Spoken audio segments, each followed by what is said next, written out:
This is how to use your weekly planner setup.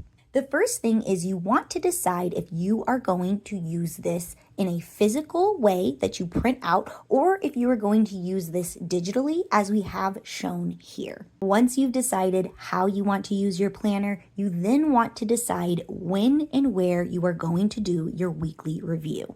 This is best done on a Sunday or a Monday at the start of your week. The first part of planning our week is completing our weekly review. This is made up of 3 different sections. The first thing we want to look at is our life wheel. This is where we take 8 main categories of life and rate them out on a scale of 1, not so great, to 5, everything is a dream. This helps give you an overall visual of what areas are doing well and what areas may need a little more attention this week. The next thing we want to check is our goal tracker. Think about your goal last week and select if you had success, if you're still in progress, or if you're feeling stuck with this goal.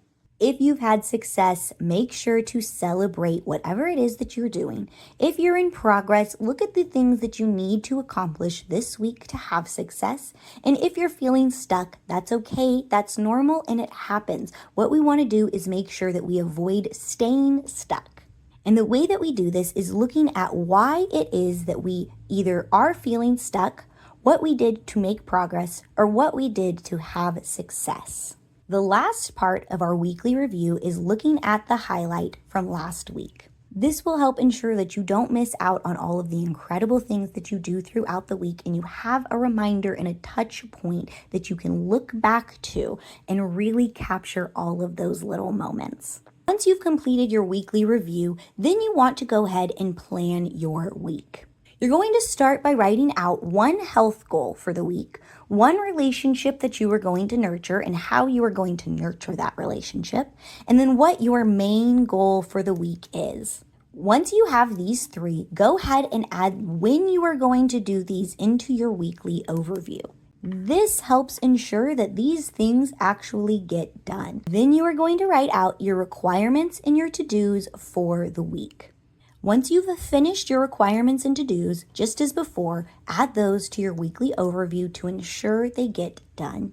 The last thing you want to look at is your habits that you are keeping for the week. If you aren't used to using a planner, I highly suggest adding in using your planner as a habit to start. Then as you reference back to your weekly plan as you go through the days, you can check off when you've done your habits. This is going to be one of the most powerful things you do every week. But the only way to get the benefit is to make sure you use it. So if you have any questions on how to set up your weekly page, please reach out.